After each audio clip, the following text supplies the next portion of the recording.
বিষয়, সেটি হচ্ছে যে বিরোধী দল কেন কর্নেল ওলিকে প্রার্থী করলেন। রাষ্ট্রপতি আলোচনাকে ঘিরে রাজনৈতিক দলগুলো, বিশেষ করে সরকার এবং বিরোধী দলের নিজস্ব কোনো দৃষ্টিভঙ্গি কাজ করছে কিনা, যেটি বাংলাদেশের রাজনীতিতে এক বড় ধরনের প্রভাব রাখতে পারে। ধন্যবাদ আপনাকে এবং আমার সহ-আলোচক সেলিম ভাই। আপনি প্রথম বলছেন সংবিধানের ৭০ অনুচ্ছেদ, ওখানে বলাই আছে যে দলীয় সিদ্ধান্তের বাইরে ভোট দিতে পারবে না, এবং দলীয় সিদ্ধান্তের বাইরে যদি ভোট দেয় তাহলে তার সদস্যপদ বাতিল হয়ে যাবে। সুতরাং আপনি নিশ্চিত থাকতে পারেন যে দলীয় ভোট সব বিএনপির প্রার্থী পাবে। এখন প্রশ্ন হচ্ছে ভোটের সিস্টেমটা কি। ভোটের সিস্টেম আপনি যদি গোপন রাখেন, আমি তো জানি না ঠিক প্রেসিডেন্ট ভোট কীভাবে দেবে, সেলিম ভাই হয়তো আমার চেয়ে ভালো জানবেন। সেলিম ভাই হয়তো প্রথমবারের মতো দিবেন। হ্যাঁ, যাই হোক, আমি জানি না। সেলিম ভাই আপনি বলেন তো, ভোটটা কি গোপন থাকবে নাকি? এটা আপনার গোপন থাকারই কথা, যেটা আমরা থাকার কথা বলতে কি, মনে করেন গোপন থাকলে তো আমার ভোট আমি কারে দিব কেউ তো জানার কথা না। তাহলে তো ফ্লোর ক্রসিং করলাম কি করলাম না সন্দেহ থাকবে, যে ২১৩টা ভোট তো কথার কথা যে এনে 50টা কম পাইছে বিএনপির প্রার্থী, তাহলে বিএনপি ভাবতে পারে যে আমার 50টা ভোট গেল। কিন্তু কোন 50 জন, আমার কাছে মনে হয় বিষয়টা এরকম না। আমি যেটা পত্রিকায় পড়লাম তাতে বোধহয় আপনি কোন প্রার্থীকে দিবেন, প্রার্থীর পাশে আপনার নাম দেওয়া হবে এবং কোন আসনের এমপি এটা লিখতে হবে করেন। আমরা এই মুহূর্ত পর্যন্ত জানি যেটুক, আমার মনে হয় বিএনপির তরফ থেকে কাকে দিবে আমরা জানি না, এখনও কিন্তু স্থির হয় নাই। বাট 11 দলীয় যে বিরোধী দল, 11 দলীয় জোট, তারা কিন্তু কর্নেল ওলি সাহেবকে অলরেডি ডিক্লারেশন দিচ্ছেন। তার ক্রাইটেরিয়া কি? উনি একজন আর্মি অফিসার ছিলেন, এবং উনি একজন বীর বিক্রম, এবং উনি একজন মুক্তিযোদ্ধা। আবার যদি আমি ফখরুল ইসলাম আলমগীর দিকে যাই, আমি কারো দোষ দিচ্ছি না বা নিন্দা করছি না।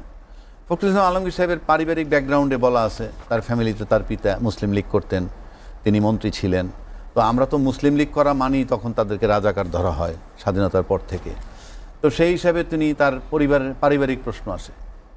তো পারিবারিক প্রশ্ন যদি আনেন তাহলে বিএনপির যোগ্য প্রার্থীকে, পারিবারিক প্রশ্নটা আমি কেন বলতেছি, বাংলাদেশে ইনশাআল্লাহ তাআলা গত 53-54 বছর যাবৎ মুক্তিযুদ্ধের চেতনা, মুক্তিযুদ্ধের বাইরে কিছু নাই। সুতরাং you must pay honour to a freedom fighter. তার সেদিক থেকে যদি আপনি বিবেচনায় নেন, ফখরুল ইসলাম আলমগীর সাহেব যদি বিএনপির প্রার্থী হন, আর কর্নেল ওলি সাহেব যদি 11 দলীয় জোটের প্রার্থী হন, আমি তো মনে করি সবার ভোট তাকে দেওয়া উচিত, যেহেতু উনি কনফার্ম একজন বীর বিক্রম এবং নিজে একজন মুক্তিযোদ্ধা। কারণ আপনার স্বাধীনতার মুক্তিযুদ্ধের পক্ষে, চেতনার পক্ষে, ফুল টাইম চেতনার পক্ষে। তা আপনি চেতনার পক্ষে থেকে যদি ভোট চেতনার পক্ষে না যায়, তাহলে তো এটা ইনজাস্টিস। সেক্ষেত্রে আমি মনে করি বিএনপির একজন ভালো প্রার্থী আছে, আমার ব্যক্তিগত ওপিনিয়ন। আমাকে কি বিএনপি ভাত মাছ দিবে না, আমি জেনুইন কথাটা বলছি। বিএনপিতে একজন ভালো মুক্তিযোদ্ধা আছে, যিনি নিজের মুক্তিযুদ্ধ করেছেন, উনি মেজর হাফিজ, যিনি বর্তমান ভারপ্রাপ্ত দায়িত্বেও আছেন। উনি মেজর হাফিজ। আপনি দেখেন একজন ব্যক্তি কতটা ক্রাইটেরিয়া দেন, মুক্তিযোদ্ধা হাফিজ, মেজর হাফিজ, ফুটবলার হাফিজ, তারপরে সাংসদ হাফিজ, মন্ত্রী হাফিজ, স্পিকার হাফিজ, ভারপ্রাপ্ত রাষ্ট্রপতি হাফিজ। তো বিএনপিতে তো এর চেয়ে যোগ্য কোনো লোক নাই।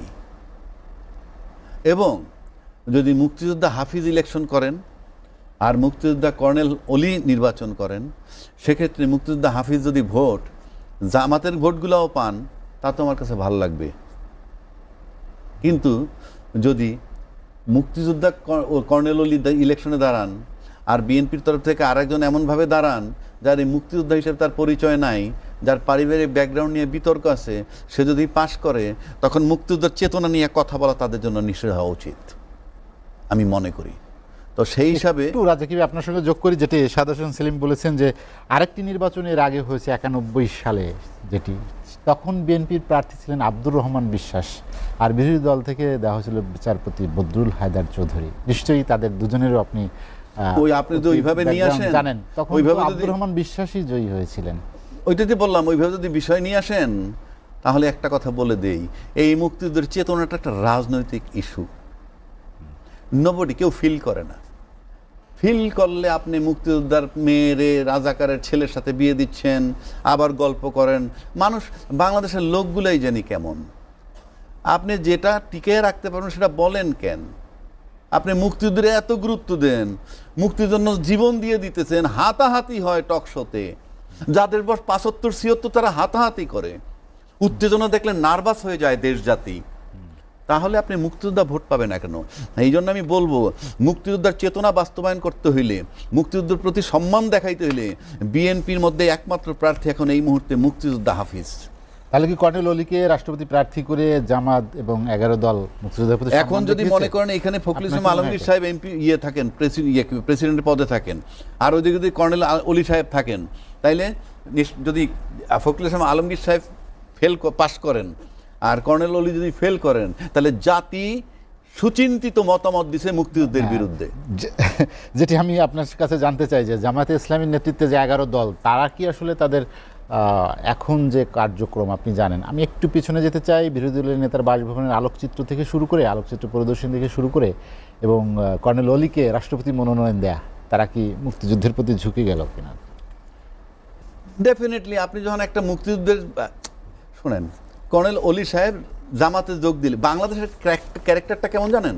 আপনি জামাতে যোগ দিলে রাজাকার হয়ে যাচ্ছেন, কিন্তু জামাতের লোক এসে যদি আপনার দলে যোগ দেয় তখন আপনাকে রাজাকার বলা হয় না।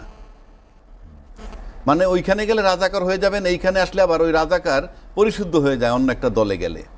এই যেমন ধরেন আমাদের প্রায়ত হাসিনা, মানে কি বলে, সাবেক প্রধানমন্ত্রী হাসিনা তার মেয়ের যখন বিয়ে দিয়ে দিলেন, আমরা জানি রাজাকারের ছেলের কাছে, ওটা জায়েজ হয়ে গেছে, ওটা নিয়ে কোনো বিতর্ক নাই, ওই 16 বছর কেউ কথা বলে নাই। এবং এই যে আপনার একটা, এইগুলো দিয়ে প্রমাণ করা যায়, যে ধাপে ধাপে প্রমাণ করা যায় মুক্তিযুদ্ধের চেতনা না শুধু ক্যাশ করা। তাহলে আমি আবারও জোরালো কণ্ঠে বলছি, যদি আজকে যেমন আমার এখানে শাহাদ হোসেন সেলিম ভাই আছেন, উনি যদি মনে করেন বিএনপিতে এমন একজন লোক প্রার্থী দেয় যিনি মুক্তিযোদ্ধা না ব্যক্তিগতভাবে, আর অন্য জায়গাতে একজন মুক্তিযোদ্ধা দাঁড়ায়, কোনো শর্ত ছাড়াই তো মুক্তিযোদ্ধার পাশ করা উচিত এবং দলকে বলা উচিত উনি মুক্তিযোদ্ধা, pay honour to a freedom fighter. অন্যথায় এটা প্রমাণিত হবে যে এটা শুধুই কথার কথা।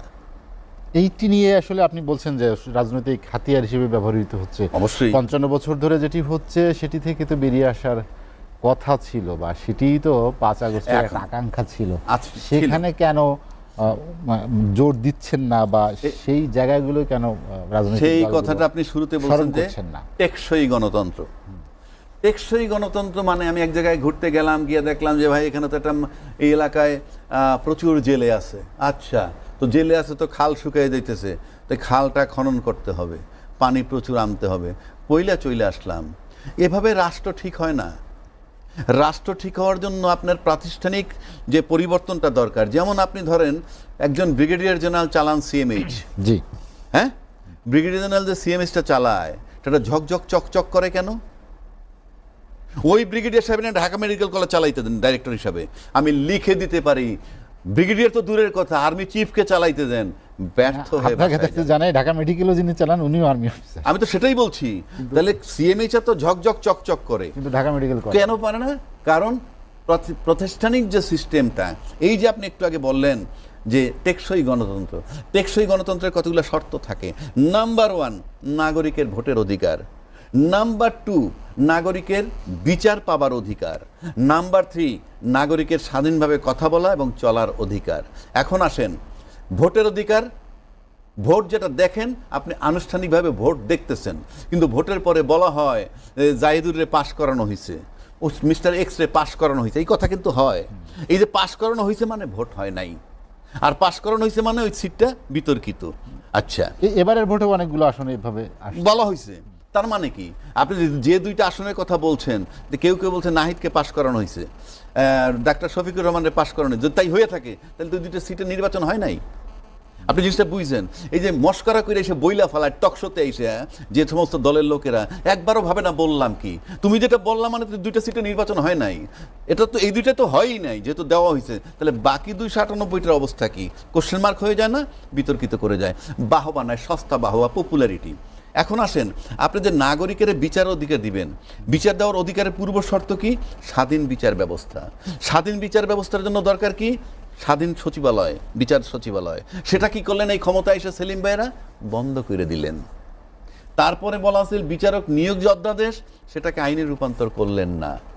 তাহলে আপনি স্বাধীন বিচার কিভাবে দিবেন? এরপরে আসেন নাগরিকের স্বাধীনভাবে চলার অধিকার, বলার অধিকার, সেটার সাথে সম্পর্কিত হলো গুম অধ্যাদেশ। সেটাকে আপনি আজও আইন বানান নাই, পোক্ত করে আনবেন বলছেন, পোক্ত করে আনবো, এই জন্য এটা পাশ করাইলাম না, 5 মাস কিন্তু পার হয়ে গেছে। তার মানে আপনি নাগরিক অধিকার নিশ্চিত করতেছেন না, স্বাধীনভাবে চলার অধিকার নিশ্চিত করতেছেন না, কে চলতে পারে কি পারে না সেটা ইমেটেরিয়াল, বিচার ব্যবস্থা নিশ্চিত করতেছেন না যে বিচার পাবে, সুতরাং আপনার টেকসই গণতন্ত্রের দিকে নাই। এগুলোই তো সেটা বলতে পারবো না, রাজাকে বলতে পারবে। এখন জুলাই সনদের কথা আপনার বলেছিলেন, তো জুলাই সনদে যেটা আছে রাষ্ট্রপতি না, রাষ্ট্রপতি নির্বাচন পদ্ধতি সংবিধানে এই রূপ যুক্ত করা হবে যে বাংলাদেশে একজন রাষ্ট্রপতি থাকবেন যিনি আইন অনুযায়ী আইনসভার উভয় কক্ষ, উচ্চকক্ষ এবং নিম্নকক্ষ সদস্যদের গোপন ভোটের সংখ্যাগরিষ্ঠতার ভিত্তিতে নির্বাচিত হবেন।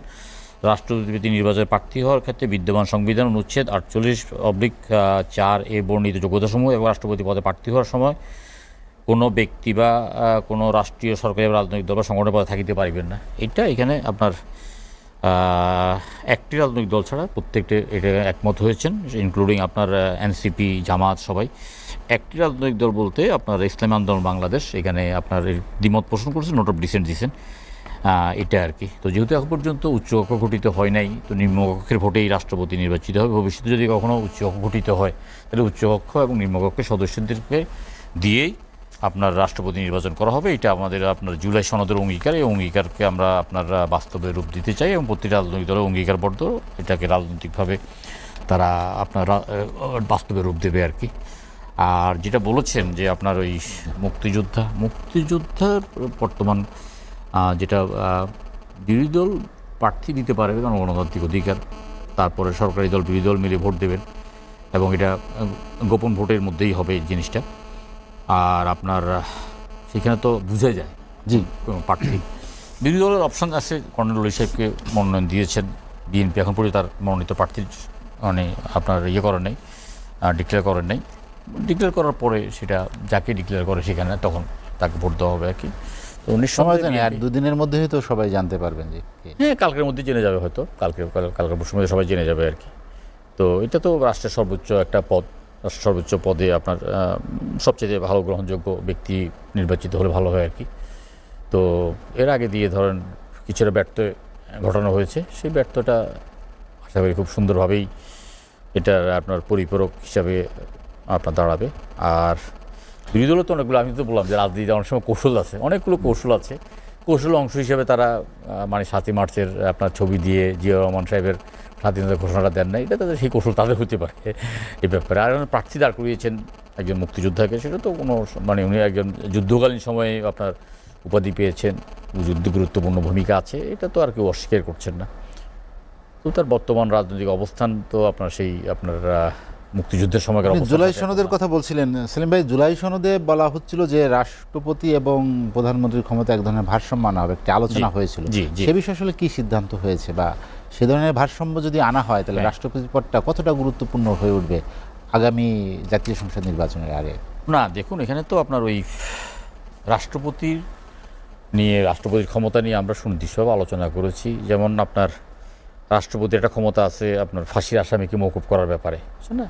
তো তৎকালীন সময় এটার যথেষ্ট অপব্যবহার হতে আমরা দেখেছি আর কি। একদম চিহ্নিত খুনি লোককেও রাষ্ট্রপতি ক্ষমা করেছেন, কাউকে বর্ডার পাস করতে দিয়েছেন, আবার কোনো আপনার ফাঁসির আসামি আপনার জেলে আপনার বিয়ে করেছেন, বাসরত করেছেন। তো সব মিলিয়ে জুলাই সনদে আমাদের একটা আলোচনা হয়েছে, সেটা হলো যে রাষ্ট্রপতি ক্ষমা করতে পারবেন, তবে সেখানে একজন 3 সদস্যের একটা কমিটি করে দেওয়া হয়েছে, কমিটি সেটা ওনাকে বিয়ে করবেন আর কি।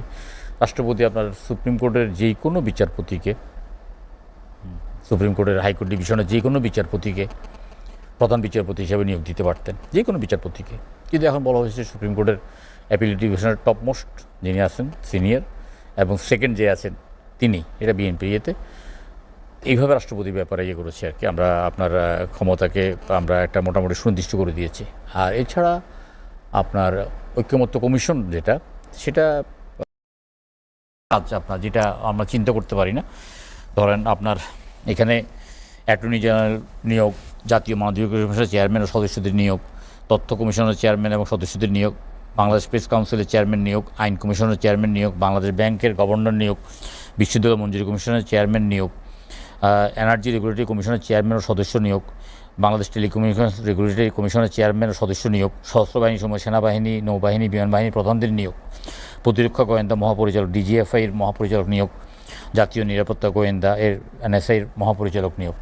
তো হঠাৎ করে দেখলাম যে ক্ষমতাহীন রাষ্ট্রপতিকে একদম ফ্রাঙ্কেস্টাইনের মতো ক্ষমতা দেওয়া, এগুলো নিয়ে আলোচনা হয়েছে। পরবর্তীকালে আপনার এগুলো তো অনেকগুলোতে নোট অফ ডিসেন্ট দিয়েছে। না, জুলাই সনদে আমি আপনাকে বলি, জুলাই সনদে আছে রাষ্ট্রপতিতে আপনার সেটা হলো যে জাতীয় মানবাধিকার কমিশনের চেয়ারম্যান সদস্য, তথ্য কমিশনের প্রধান এবং commissioner, Bangladesh press council commission, আইন কমিশনের চেয়ারম্যান, বাংলাদেশ ব্যাংকের গভর্নর, বাংলাদেশ এনার্জি রেগুলেটরি কমিশনের চেয়ারম্যান। এটা হলো জুলাই সনদে। সেখানে আপনার রাজনৈতিক দলের মধ্যে 9টি রাজনৈতিক দল নোট অফ ডিসেন্ট দিয়েছে, তার মধ্যে বিএনপিও আছে। আর নোট অফ ডিসেন্টের ব্যাপারে বলা আছে অবশ্যই কোনো রাজনৈতিক দল বা জোট তাদের নির্বাচনী ইস্তাহারে উল্লেখপূর্বক যদি জনগণের ম্যান্ডেট লাভ করে তাহলে তারা সেই মতো ব্যবস্থা গ্রহণ করতে পারবেন।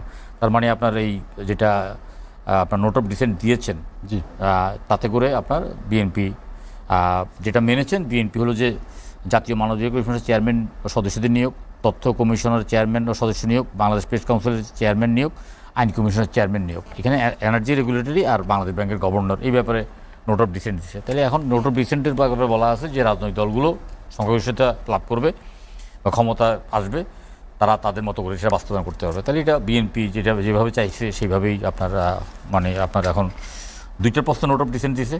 এই 2টার বাদ দিয়ে যে 4টার ব্যাপারে একমত হয়েছে, 4টা আপনার ক্ষমতা রাষ্ট্রপতির সাথে অতিরিক্ত যুক্ত হচ্ছে। এছাড়া রাষ্ট্রপতি তো আপনার বাংলাদেশে আর অন্যান্য যেসব ক্ষমতাগুলো আছে সেটা আর কি, এটা মোটামুটি একটা ভারসাম্য।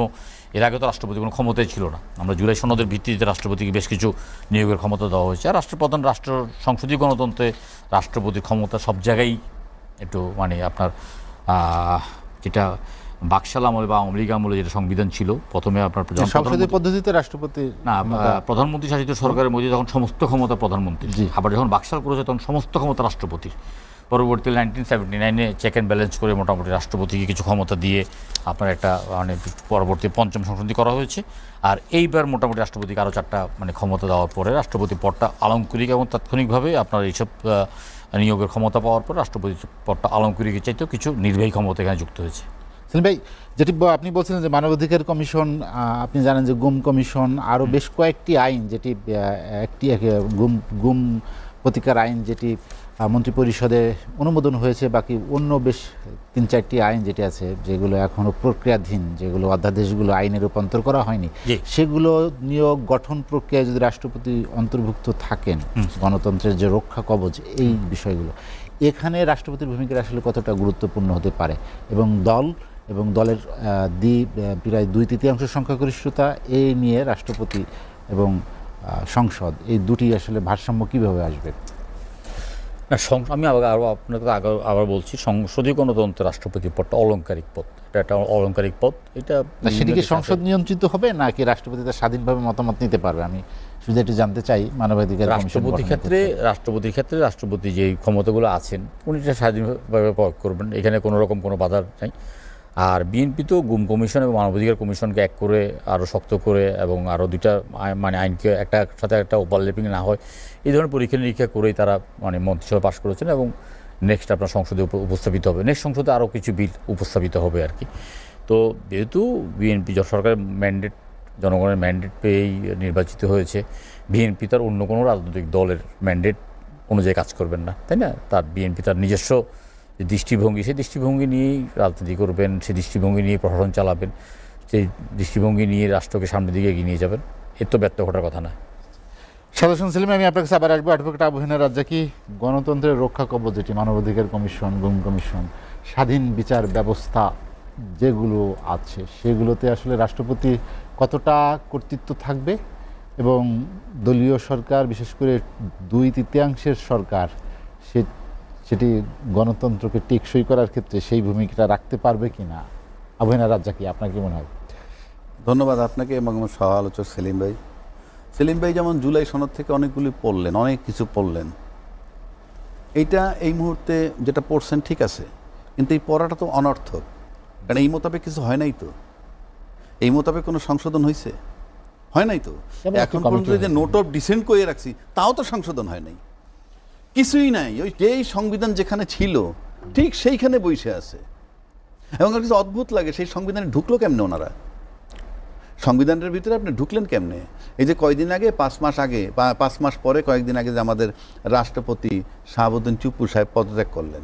আচ্ছা, পদত্যাগ করার পর কথা উঠলো কি, আমাদের আইনমন্ত্রী সেলিম ভাই নিশ্চয়ই মনে আছে, আইনমন্ত্রী একেবারে সংবিধানের বইটা হাতে নিয়ে বলতেছে 123-এর 2 অনুচ্ছেদ মোতাবেক এই রাষ্ট্রপতি পদত্যাগ করার পর 90 দিনের মধ্যে নির্বাচন হইতে হবে এবং সেটা সেপ্টেম্বরের 23-24 তারিখের মধ্যে। একেবারে সুন্দর করে সংবিধান বুঝাই গেছে দেশ জাতিকে। ওই অনুচ্ছেদের ভিতরেই লেখা আছে, ওই 123-এর মধ্যেই লেখা আছে যে সংসদ ভেঙে যাওয়ার পর 90 দিনের মধ্যে নির্বাচন। তো সংসদে ভেঙে গেল, 12তম সংসদে ভেঙে গেল, তার কয়দিন পরে নির্বাচন হয়েছে? কোন সংবিধানে হয়েছে? সেটা নিয়ে একবার প্রশ্ন আছে। না থাকলে আপনি সেই সংবিধানে ঢুকলেন কিভাবে? আপনি যত গল্পই করেন আপনি ঢুকতে পারেন না, আপনি এখনো সংবিধানে ঢোকেন নাই। এবং আমাদের নির্বাচন কমিশন নির্বাচনের তারিখটা ঘোষণা করেছিল, তখন বলেন নাই সংবিধানের 123 অনুচ্ছেদ মোতাবেক আমি নির্বাচন ঘোষণা, আমি চ্যালেঞ্জ করলাম, দেখান।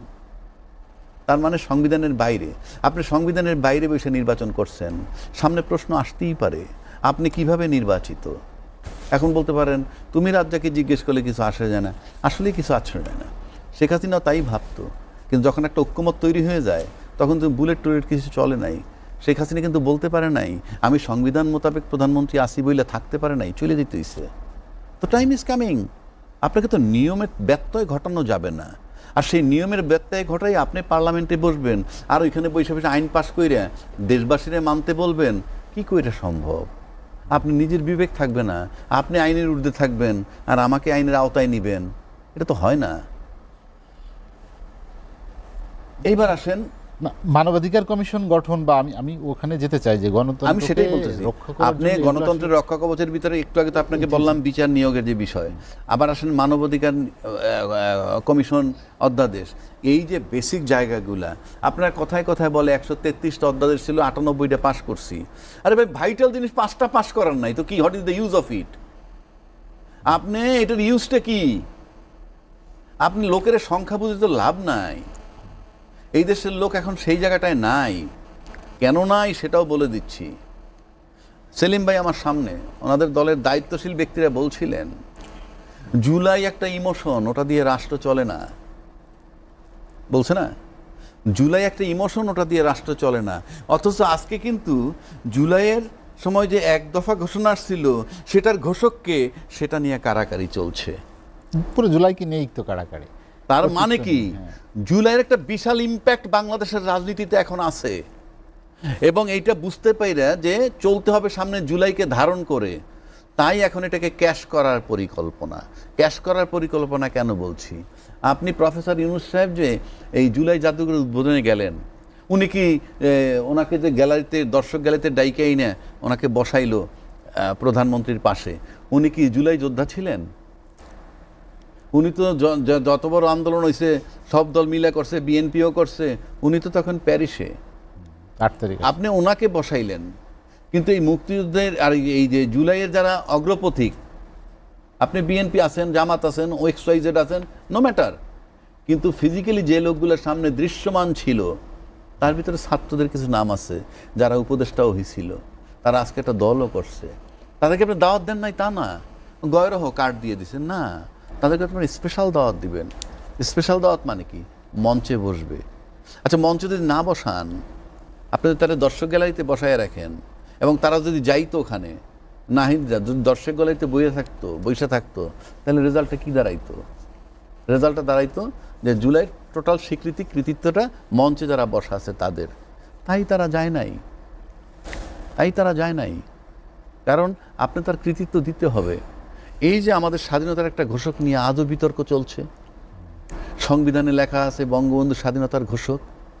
চুপ্পু সাহেব ক্ষমতায় থাকার, মসনদে থাকার লোভে গিয়ে ওইখানে বইতে লেখা আছে বঙ্গবন্ধু ঘোষক, উনি পার্লামেন্টে পড়লেন জিয়াউর রহমান স্বাধীনতার ঘোষক। আপনি পড়েন ভাই, আপত্তি নাই, দেশবাসী তো দেখলো। এই যে প্রহসন, এই প্রহসন করে আপনারা ক্ষমতায় বসে থাকবেন আর এই প্রহসন করে দেশ চালাবেন, পারছেন না, নিয়ন্ত্রণ করতে পারতেছেন না। এখন সব ওপেন মানুষের কাছে। তো আপনি নিজে আগে ট্রান্সপারেন্ট হইতে হবে। বাংলাদেশ চালাইতে হলে প্রথম শর্ত হলো আপনার ট্রান্সপারেন্ট, স্বচ্ছতা। স্বচ্ছ যিনি হন না, এই যে ঘোলাটে লোকগুলা বসেন, ঘোলাটে লোকগুলা বসার মানে হচ্ছে এদেরকে ক্যাশ করে, তুমি এই ঘোলাটে আত্মা নিয়ে আসছো, তুমি স্বচ্ছ না, তুমি এই করতে হবে, তা নাহলে এই বাটে পড়বা। তাই চলতেছে। আপনি দেখেন না দেশটা কিভাবে চলে। এই যে আপনি বললেন যে নিয়ন্ত্রণ নেই, নিয়ন্ত্রণটি আসলে সরকারের নিয়ন্ত্রণ নেই না দেশের ব্যবস্থাপনায় ত্রুটি দুর্বলতা? আপনি একটা জিনিস লক্ষ্য রাখেন, যেমন ধরেন এই যে বর্তমান যে সরকার ক্ষমতায় আছেন, তার কিন্তু রাজনৈতিকভাবে ডিস্টারবেন্স হওয়ার সম্ভাবনাটা খুবই কম, খুবই কম। কেন কম? আমরা বিরোধী দলকে তো দেখছি রাজপথে কর্মসূচি না পালন না, করছে কর্মসূচি পালন করুক, কেন কম সেটা বলি। ধরেন বিরোধী দলে অন্যতম দল আছে জামাত, আসন সংখ্যা 68, নারী আসন আরও আছে 8টা, 76। তামাশা না। মুক্তির চেতনা এমন পর্যায়ে গেছে আমাদের দেশে, চেতনা হইতে হইতে এই চেতনার সময় সবচেয়ে বেশি সিট তারা পাইছে, মানে তাদের জীবদ্দশায়। এর আগে তো এই সিট পায় নাই। তাহলে কি মুক্তিযোদ্ধার চেতনার যে চিৎকার, সেটা কি জনগণ অ্যাকসেপ্ট করে নাই? নাহলে 68টা সিট কিভাবে পায়? কারণ জনগণ চিন্তা করছে যে হ্যাঁ, মুক্তিযুদ্ধের চেতনাকে বিক্রি করা হয়।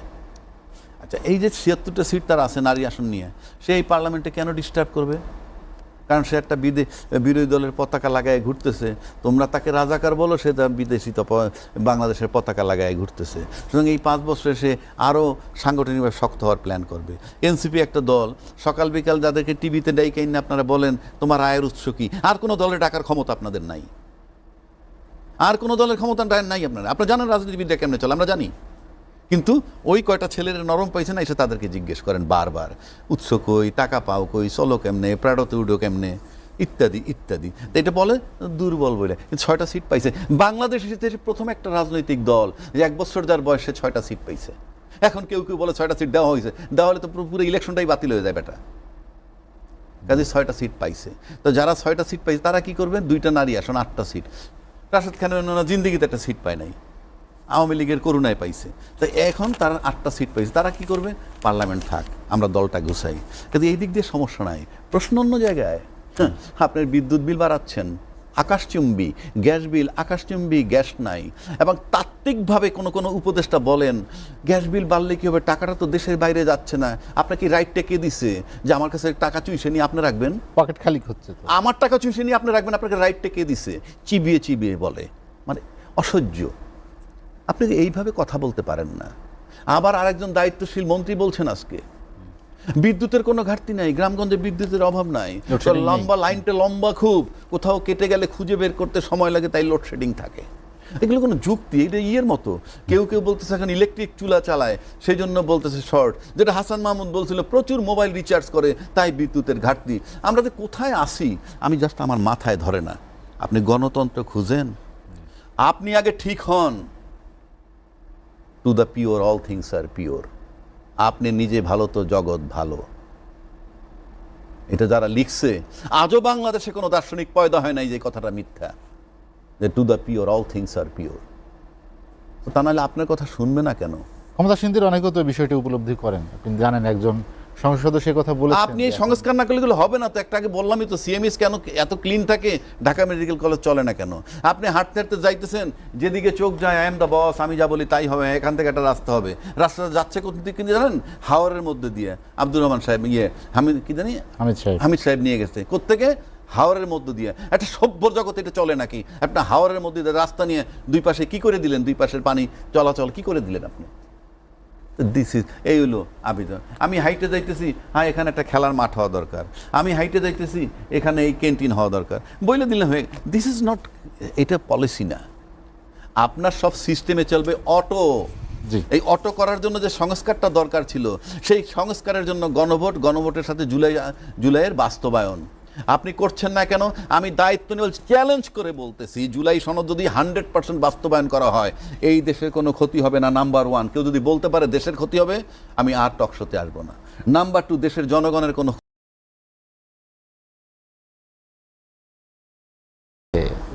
বিভ্রান্ত বিশৃঙ্খলা করবেন না, তিনি একদম উদ্দেশ্য করে বলেছেন। একটি যারা গুপ্ত আছেন, দেশ বিরোধী, এরকম গ্যাসের সক্রিয় আছে তিনি, তার একটা অভিযোগ। গ্যাসের তো একটা সংকট স্বল্পকালীন জীবনে একটা বেশ বড় ধরনের সংকট সৃষ্টি হয়েছে। সাপ্লাই লাইনে কোনো একটা প্রবলেম হয়েছে, 4 দিনের মধ্যে সেটা ঠিক করার পরে আপনার গ্যাসের সংকট আপাতত নাই। তারপরেও আমরা ধরেন অনেক সময় আমি অনেক জায়গায় শুনি যে আপনার গ্যাস দুপুর পর্যন্ত আসছে না, আর দুপুরের পরে আসে। তারপর অনেক ক্ষেত্রে আবার আপনার রাতের বেলা গ্যাসটা নির্বিচ্ছিন্ন থাকে, দিনের বেলা থাকে না। এটা সংকট আছেই, এই সংকটটা ইনশাল্লাহ কেটে যাবে। আর আপনারা জানেন যে এই যে যুদ্ধ সাথে ইরান সাথে যুক্তরাষ্ট্র না, দুটো ইসরায়েল যুদ্ধ, একটা হলো যে আপনার রাশিয়া ইউক্রেনের যুদ্ধ, এই যুদ্ধটা আমাদের উপর দারুণভাবে প্রভাব ফেলেছে। তারপরে ইরান আর মানে আমেরিকার যুদ্ধ, এই যুদ্ধটা আমাদের উপর প্রভাব ফেলেছে এবং অনেকগুলো টাকা, বাড়তি টাকা আপনার তেল এবং গ্যাস কিনতে চলে যাচ্ছে সরকার, যেটা আপনার কিছু করণীয় নাই। আর আপনার বিদ্যুতের একটা ঘাটতি আছেই, প্রতিদিনই তো বিদ্যুতের ব্যবহার বাড়ছে।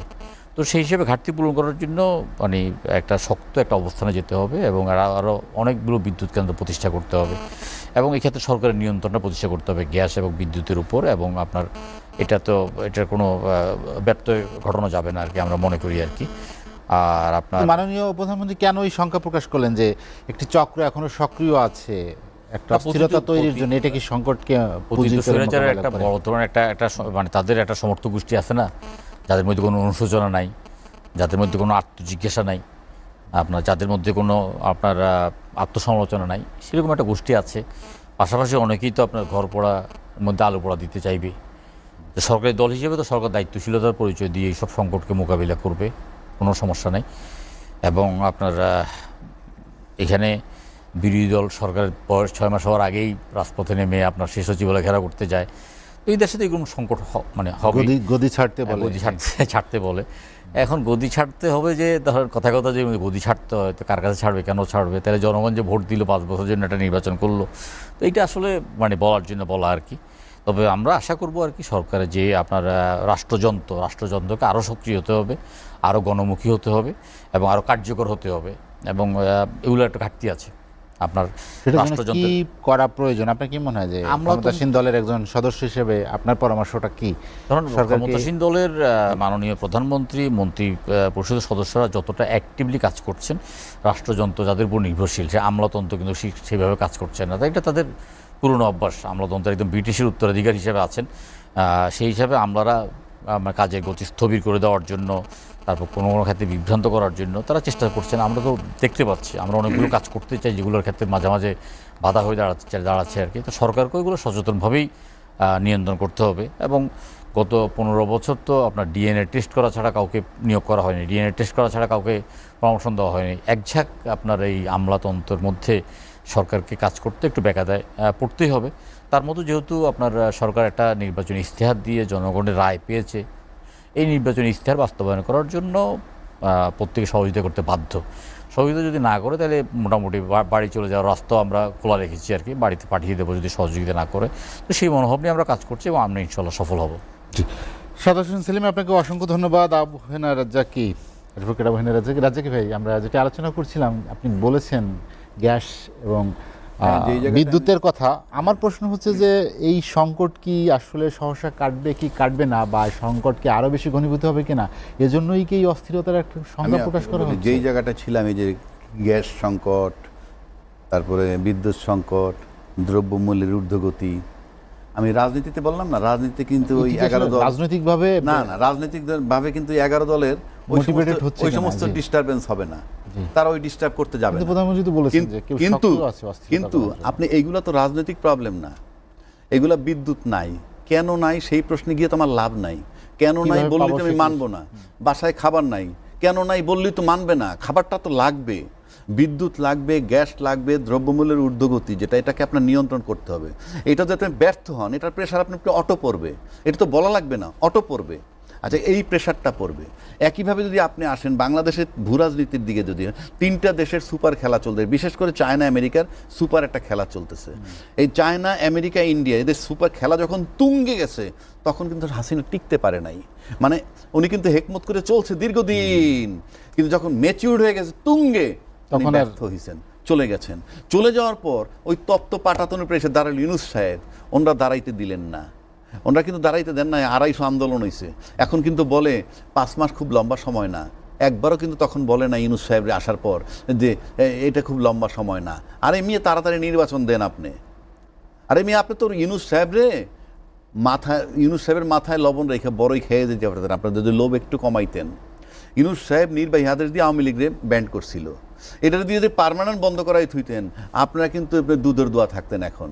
কিন্তু না, আপনারা এসে কিন্তু আবার অফিসিয়াল লিডারে বাতিল করছেন, লায়াবিলিটিসটা আপনার ঘাড়ে চলে গেল। কিন্তু ইউনূস সাহেবের ঘাড়ে থাকলে কিন্তু আপনাদের জন্য সুবিধা হইতো। মানে রাজনীতি যে খুব ভালো বোঝেন আমার কাছে তা মনে হয় না। আচ্ছা, তারপরে কি হলো? তাহলে বিদ্যুতের চাপ আর এই যে ভূ রাজনীতি, রাজনীতির যে চূড়ান্ত পর্যায়ে, এই চূড়ান্ত পর্যায়ে হাসিনা চলে গেল, সেই পাটাতনের উপর, গরম পাটাতনের উপরে দাঁড়ালো ইউনূস, সেখান থেকে নির্বাচনের নামে সে সরে গেল, সেখানে এসে আমাদের দাঁড়াইলেন তারেক রহমান সাহেব প্রধানমন্ত্রী। উনি কিন্তু তপ্ত পাটাতনের উপরে গল্প আপনি যতই করেন গেল 1 নম্বর। 2 নম্বর, এই পাটাতনের উপরে থাইকে 5 মাসেও কিন্তু ওই রাষ্ট্র